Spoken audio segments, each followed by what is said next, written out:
La llave siempre estuvo conmigo. Un trozo de hierro oxidado y frío que colgaba de un cordón de cuero gastado, anidando en el hueco de mi clavícula desde que tengo memoria. Era la herencia de mi abuelo Mateo, el único tesoro que un hombre de nubes y salitre podía legar. Mi padre la llamaba la chatarra de Mateo, una fantasía inútil, el ancla que me ataba a las historias de un viejo que confundía el horizonte con la eternidad. Pero para mí era un universo. En su filigrana oxidada yo no veía corrosión, sino el mapa de constelaciones lejanas. En su peso no sentía el metal, sino la gravedad de una promesa susurrada en una noche de fiebre, cuando el abuelo, con los ojos vidriosos y la piel como papel de seda, me hizo jurar que encontraría su cofre. «No es oro lo que brilla, Elías», me dijo con un aliento que olía a manzanilla y a mar. «Es algo más antiguo, algo que te hará libre». Ahora, 30 años después de esa promesa, estoy de pie en el desván de su casa, una casa que ya no es suya, ni de nadie. Pronto será escombros, un recuerdo devorado por la voracidad de una ciudad que no tiene piedad por los fantasmas. El aire es espeso, una mezcla de polvo de estrellas muertas y el aroma a madera reseca. Cada viga cruje bajo mis pies como si pisara los huesos de mi propia infancia. He venido a cumplir un último rito, vaciarlo todo, clasificar la vida del abuelo en cajas de cartón etiquetadas como miscelánea o descartar. Mi padre habría hecho esto con la eficiencia de un cirujano, extirpando el pasado sin temblor. Pero yo no soy mi padre. Yo me muevo lento, tocando cada objeto como si pudiera absorber su historia a través de la yema de mis dedos. Aquí está su catalejo de latón, con una muesca por cada barco fantasma que juró haber visto. Allá, su colección de caracolas, cada una un secreto del océano guardado en espirales de nácar. Y en un rincón, cubierto por una sábana que alguna vez fue blanca, su escritorio de navegante. El lugar donde nacían los mapas de tesoros y las cartas a sirenas que nunca respondieron. Es aquí donde mi búsqueda siempre terminaba en un callejón sin salida. La llave estaba, sí, pero la cerradura era un acertijo envuelto en una leyenda. Mi padre solía decir que el abuelo había perdido la razón junto con su barco, el susurro del alba, hundido en una tormenta que le robó todo menos los cuentos. Tu abuelo te llenó la cabeza de mentiras para no tener que contarte la verdad, que era un hombre arruinado, me decía, con esa dureza que usaba como escudo. Y yo, a medida que crecía, empecé a creerle. La llave se volvió más pesada, el cordón de cuero una soga, la promesa una carga. Pero hoy algo es diferente. Quizás es el silencio final de esta casa, la certeza de que si no lo encuentro ahora, el secreto se perderá para siempre bajo el polvo del progreso. Mis manos, cubiertas de una fina capa de tiempo, recorren la superficie del escritorio. Hay iniciales grabadas, manchas de tinta que parecen archipiélagos y un pequeño cajón secreto que descubrí a los 10 años. Lo abro. Dentro solo hay una pluma de gaviota y el olor a sal. Siempre vacío, siempre la misma decepción. Estoy a punto de rendirme, de etiquetar el escritorio como descartar y traicionar al niño que fui, cuando mi mano roza el fondo del cajón. Siento una irregularidad, un trozo de madera que no encaja. Con la uña raspo el borde y una delgada lámina de cedro se levanta, revelando un compartimento oculto. El corazón me da un vuelco, un golpe sordo y primitivo contra las costillas. Dentro no hay un mapa enrollado, ni un pergamino con una X. Hay un libro, pequeño, encuadernado en piel azul, tan oscura como el mar a medianoche. No tiene título. Sus páginas están en blanco. Todas, excepto una. En el centro del libro, escrita con la caligrafía temblorosa y elegante del abuelo, hay una sola frase. La marea no trae lo que buscas, lo revela donde siempre estuvo. Debajo de la frase, un dibujo. No es un mapa de una isla, sino el contorno de una constelación que no reconozco. Y a su lado, la silueta de un faro, el faro de Punta Sirena, el lugar donde el abuelo pasaba las tardes hablando con el viento. El lugar al que mi padre me prohibió volver, llamándolo el precipicio de la locura. De repente, la llave en mi pecho arde, como si el sol se hubiera concentrado en ese pequeño pedazo de hierro. Ya no es el peso de una carga, sino el tirón de un ancla que se eleva. El abuelo no me dejó un mapa hacia el oro, me dejó una drújula hacia un recuerdo. Y la verdad, fuera cual fuera, no estaba enterrada en una isla lejana, estaba allí, esperando en el fin del mundo que yo conocía, al borde de un acantilado, bajo la luz de estrellas equivocadas. La marea estaba bajando, y era hora de ir a ver qué había revelado en la orilla. El coche olía a encierro, a la vida que estaba empaquetando. Con cada kilómetro que me alejaba de la casa del abuelo, sentía que conducía a través de mi propio pasado, un paisaje brumoso salpicado por los faros de la memoria. La llave bajo mi camisa ya no ardía, ahora era un carbón encendido sobre mi piel, una pregunta constante. El librito de cuero azul iba en el asiento del copiloto, abierto en la única página escrita, como un mapa sagrado sobre un altar improvisado. La voz de mi padre era un eco insistente en mi cabeza, una tormenta que se formaba en el horizonte de mis pensamientos. Ese faro es un mal presagio, Elías, es donde los hombres como tu abuelo naufragan en tierra firme. Nunca entendí el veneno en sus palabras cuando hablaba de Punta Sirena. Para mí era un lugar mágico, un dedo de piedra que señalaba el infinito. Para él era una herida. Ahora comprendía que mi padre no temía las fantasías del abuelo, temía al poder que tenían sobre mí, al mar que veían mis ojos, el mismo que se había tragado la cordura de su propio padre. Llegué cuando el sol era una naranja sanguina desangrándose sobre el océano. El faro de Punta Sirena se erguía como un centinela huesudo y solitario, su ojo de cíclope ciego y agrietado. Hacía años que su luz no giraba, que no advertía los barcos de los dientes de dragón que eran las rocas de la costa. Ahora era solo un monumento al olvido. Aparqué el coche y el viento me recibió como un viejo amigo, salado y áspero, trayendo consigo fragmentos de conversaciones perdidas y el lamento de las olas al romperse. Caminé por el sendero erosionado hacia el acantilado. El aire era tan puro y cortante que dolía respirar. Abajo, el mar exhalaba un suspiro de milenios, retirándose con la marea baja para revelar un lecho de rocas oscuras y húmedas, cubiertas de algas que brillaban como esmeraldas enfermas. La marea no trae lo que buscas, lo revela donde siempre estuvo. Las palabras del abuelo resonaban con el ritmo de las olas.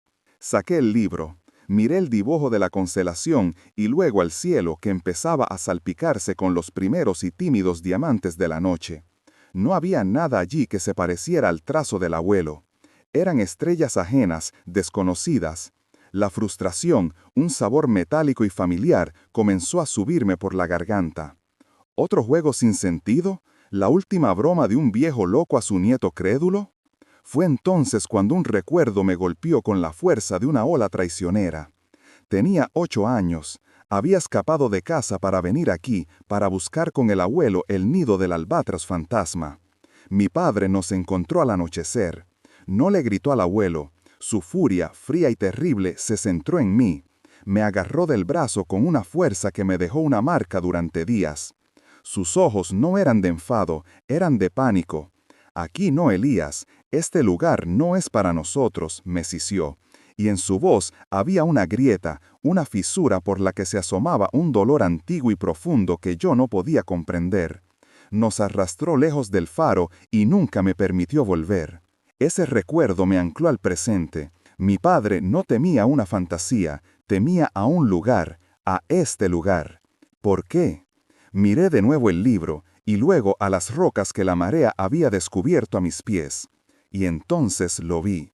La constelación no estaba en el cielo, estaba en la tierra. Un conjunto de grandes rocas planas, diseminadas por la orilla, formaban el mismo patrón exacto que el abuelo había dibujado. Las líneas que las unían en el papel eran senderos de arena y conchas que solo se hacían visibles cuando el agua se retiraba por completo. Había caminado sobre ese mapa cientos de veces en mi niñez sin saberlo. Siempre había estado allí. Mi corazón martillaba contra mi pecho, un tambor de guerra. Con el libro en la mano, bajé con cuidado por las rocas resbalosas, siguiendo la ruta estelar terrestre que mi abuelo me había legado. Cada paso era una sílaba de una historia que estaba a punto de leer.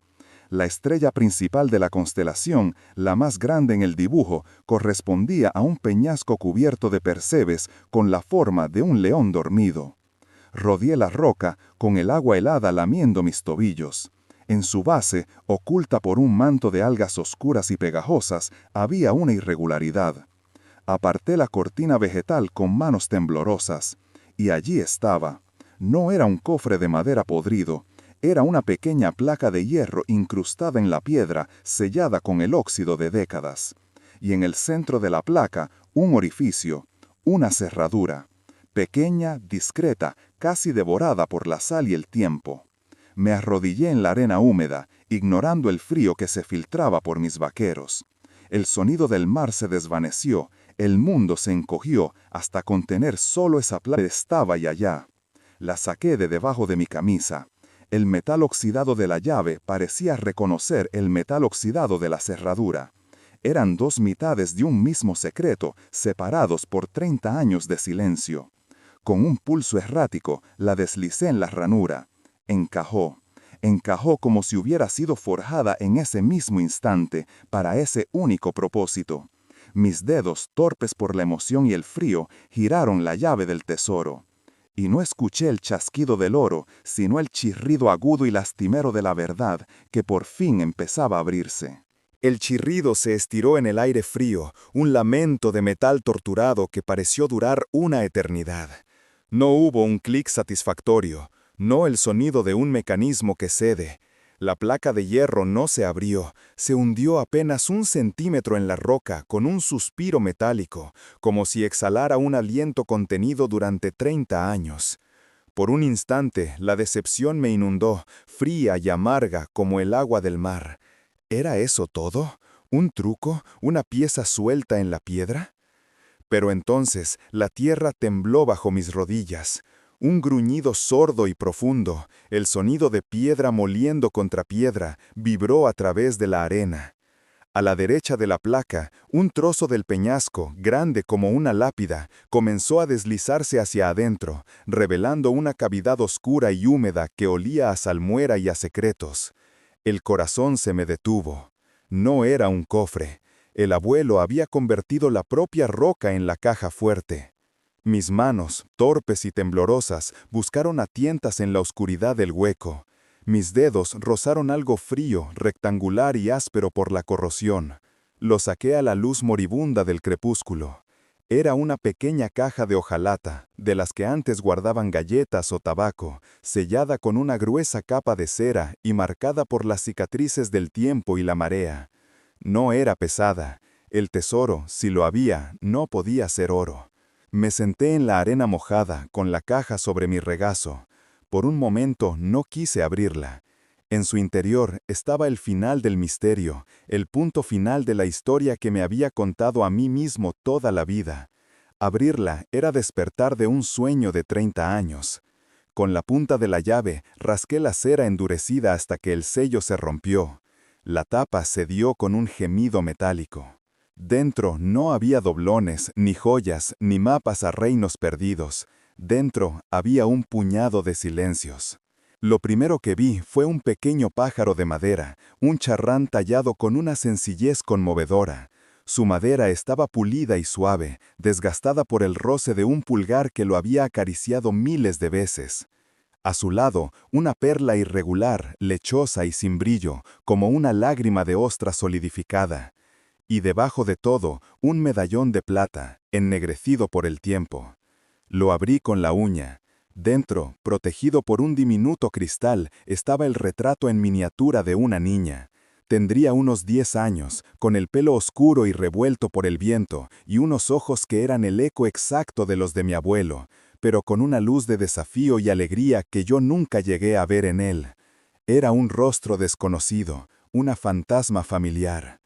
Sentí una punzada de confusión, de vacío. ¿Quién era ella? Mi mano volvió a la caja, buscando algo más, una explicación. En el fondo, pegada a la hojalata por la humedad, había una única hoja de papel doblada, amarillenta y frágil. La desplegué con un cuidado casi religioso. No era una carta, era la última página arrancada de un cuaderno de bitácora. La caligrafía era la de mi abuelo, pero firme, precisa, la de un capitán en su puesto. 21 de octubre, latitud desconocida, viento huracanado. El mar no susurra esta noche, ruge, ruge un nombre. La ola más grande nos ha encontrado, el motor ha muerto, el timón no responde. La última línea estaba escrita con un trazo tembloroso, casi ilegible, como si la pluma hubiera luchado contra el temblor de la mano y del mundo entero. El susurro del alba ya no susurra. El mar ha venido a reclamar lo que nombra. Mi alba, mi niña, se ha ido con el alba. Alba, el nombre resonó en mi cabeza como el tañido de una campana sumergida. El susurro del alba no era el nombre de un barco, era el nombre de una persona. La niña del medallón, la hermana de mi padre, mi tía, a quien nadie, nunca, había nombrado en mi presencia. De repente, todo encajó con la violencia de un rayo, la furia de mi padre, su odio por el faro, por las historias, por el mar, su pánico aquella tarde en el acantilado. No le aterraban las fantasías de su padre, le aterraban la verdad que escondían, la tumba sin nombre sobre la que estábamos. El abuelo no había perdido la razón en aquella tormenta, había perdido a su hija. Sus cuentos de tesoros no eran una locura para escapar de la pobreza, eran el mapa de su dolor, la construcción de un mito para poder sobrevivir a un naufragio. Enterró el recuerdo de su hija en la roca, le forjó una llave y me entregó a mí, su nieto, la única brújula capaz de encontrarla, confiando en que el amor vería más allá de la locura. La llave del tesoro no abría oro, abría una tumba, revelaba un nombre. La verdad no me hizo libre, me ancló a un dolor que no sabía que existía. El frío que sentía ya no era el del viento ni el del agua, era el frío de un grito ahogado durante 30 años, un grito que ahora, por fin, tenía un nombre, Alba. Y yo estaba allí, arrodillado ante su altar secreto, heredando el peso de su silencio. El mar comenzó a reclamar lo que era suyo. Lentamente, la marea ascendía, lamiendo la arena a mis pies, borrando mis huellas, amenazando con tragarse de nuevo el secreto que acababa de entregarme. Cerré la caja de hojalata con un chasquido que sonó extrañamente definitivo en la inmensidad de la noche. La guardé dentro de mi chaqueta, donde el metal frío se apoyó contra mi pecho, justo al lado de la llave ahora tibia. Ya no eran dos objetos separados, eran la pregunta y la respuesta, la herida y el bálsamo. Me levanté, sintiendo el peso de 30 años de ignorancia en cada músculo. El faro, recortado contra un cielo anil salpicado de estrellas indiferentes, ya no me parecía un monumento al olvido, sino un mausoleo, el centinela de una tumba líquida. Y el abuelo, mi abuelo Mateo, no era un loco que contaba cuentos, era un poeta que había transformado el epitafio más cruel en una leyenda de tesoros para que el corazón de un niño pudiera soportar el peso de una verdad que habría aplastado a un hombre. Me había estado protegiendo, me había estado preparando. El viaje de vuelta fue un funeral silencioso. El librito de cuero azul seguía en el asiento del copiloto, pero ahora sus páginas en blanco no me parecían vacías, sino llenas de todo lo que no se dijo, llenas del silencio de mi padre. Cada semáforo en rojo, cada curva del camino era un eco de su dureza, una dureza que ahora entendía. No era desprecio lo que sentía por su padre, era miedo. El pánico de un niño que vio al mar robarle a su hermana y a la pena robarle a su padre. Me había alejado del faro, no para negarme una fantasía, sino para protegerme del epicentro de su propio dolor, un dolor tan profundo que había decidido amurallarlo con normalidad y pragmatismo. Su mundo de facturas y horarios fijos no era una renuncia a la magia, era un refugio antiaéreo contra el caos de la memoria. No conduje hacia mi apartamento, un lugar lleno de cajas de cartón y de un futuro incierto. Mis manos, actuando con una voluntad propia, me llevaron a la casa de mi padre. Una casa de líneas rectas y césped perfectamente cortado, un lugar donde el pasado era un huésped al que nunca se invitaba a pasar. Las luces estaban encendidas. Estaba en su sillón, leyendo el periódico, un ritual tan inmutable como las mareas. Entré sin llamar. Él levantó la vista con el ceño fruncido, listo para recriminarme la hora, el desorden de mi vida, mi apego a los fantasmas. Pero se detuvo. Vio algo en mi rostro, en la forma en que el viento del acantilado todavía se aferraba a mi ropa. Vio la sal en mis pestañas.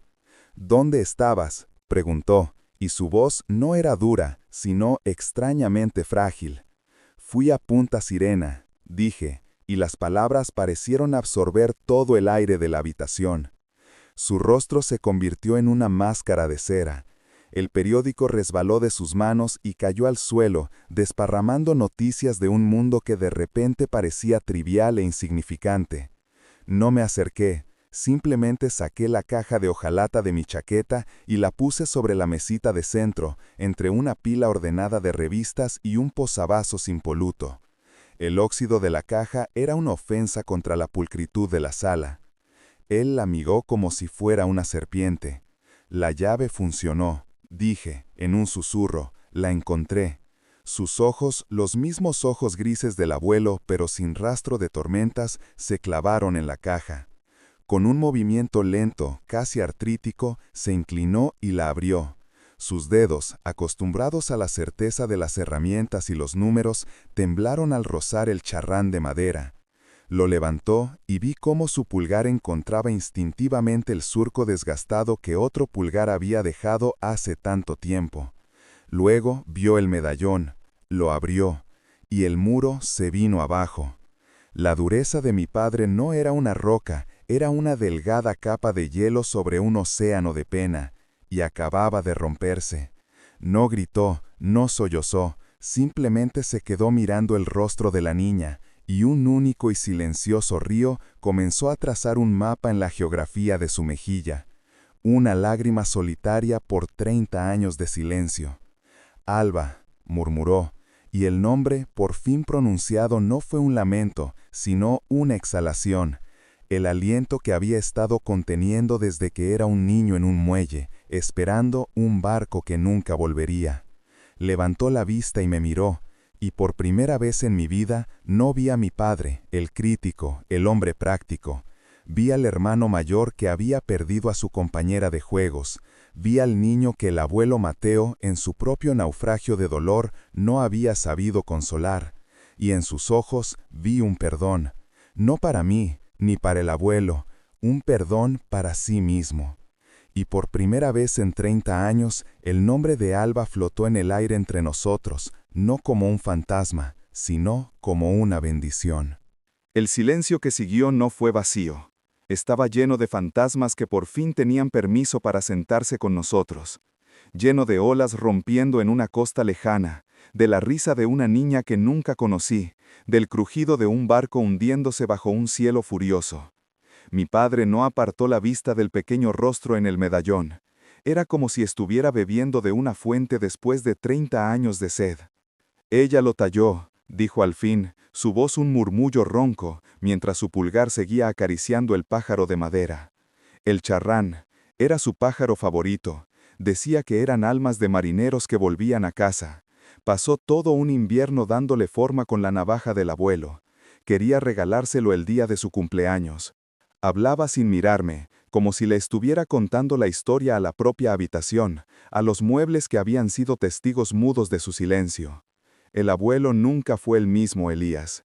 La gente del pueblo decía que la tormenta le había robado el juicio.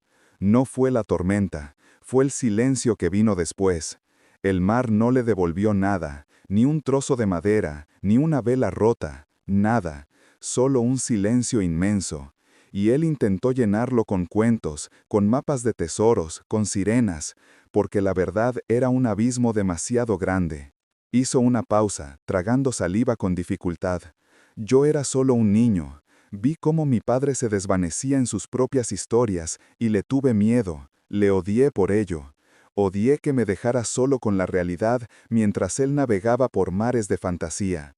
Te alejé de él, de sus cuentos, de ese faro, porque no podía soportar ver cómo te hundías con él. Levantó la vista, y sus ojos, enrojecidos y brillantes, se encontraron con los míos. El muro entre nosotros, esa estructura invisible pero sólida que había definido nuestra relación, se había disuelto en una sola lágrima salada. Tu abuelo no te dejó una mentira, hijo, te dejó la única verdad que le quedaba. Te confió su corazón roto, esperando que tú fueras lo suficientemente fuerte para repararlo. Y lo has sido. Permanecimos así, en ese silencio recién nacido, padre e hijo, nieto y hermano, unidos por el fantasma de una niña llamada Alba. Esa noche no hablamos más. Las palabras eran insuficientes. En su lugar, compartimos el peso y la ligereza de un hombre recuperado. A la mañana siguiente, volví al desván de la casa del abuelo. El sol se filtraba por las rendijas, iluminando las motas de polvo que danzaban en el aire como estrellas diminutas. Ya no era un cementerio de recuerdos, era un santuario. Toqué el catalejo de latón y ya no vi a un viejo loco buscando barcos fantasma, sino a un padre vigilando el horizonte, esperando un milagro. Acaricié las caracolas y no oí el rumor del mar, sino el eco de una risa infantil en la playa. El escritorio de navegante ya no era el mueble de un embustero, sino el altar donde un hombre había transmutado su dolor en amor, su pérdida en una promesa. Metí la mano en el bolsillo y saqué la llave. El hierro oxidado parecía cálido bajo mis dedos. Ya no era mía, había cumplido su propósito conmigo. Regresé a casa de mi padre. Él estaba en el porche, mirando el amanecer, con la pequeña caja de hojalata abierta a su lado. Me acerqué y sin decir nada, puse la llave en su mano áspera y callosa. Él cerró los dedos sobre ella con una fuerza reverente. La promesa había vuelto a su origen. Ya no era mi carga, era nuestra historia compartida. Días después, vi cómo las excavadoras se acercaban a la casa del abuelo. Me quedé a una distancia prudente, observando cómo el primer muro caía, levantando una nube de polvo y nostalgia. No sentí tristeza. El abuelo no vivía en esas paredes, ni en esas vigas carcomidas. Vivía en la historia que nos había legado. Su tesoro no eran los objetos que serían reducidos a escombros, sino la verdad que ahora florecía en el terreno antes baldío entre mi padre y yo. El abuelo me había prometido que la verdad me haría libre, y lo hizo. Me liberó del peso de un misterio, de la sombra del resentimiento, de la incomprensión. Me ancló a mi propia historia, a mi sangre, al dolor y al amor que me habían formado sin que yo lo supiera. La llave del tesoro no abría oro, abría un nombre, una memoria, el corazón cerrado de un padre y los ojos de un hijo. Abrió el pasado para que por fin pudiéramos empezar a imaginar un futuro. La llave ya no colgaba de mi cuello, la llevaba dentro, en el hueco exacto donde ahora encajaba la historia de Alba. Y no pesaba nada, era ligera como el susurro de un nombre, por fin devuelto por la marea.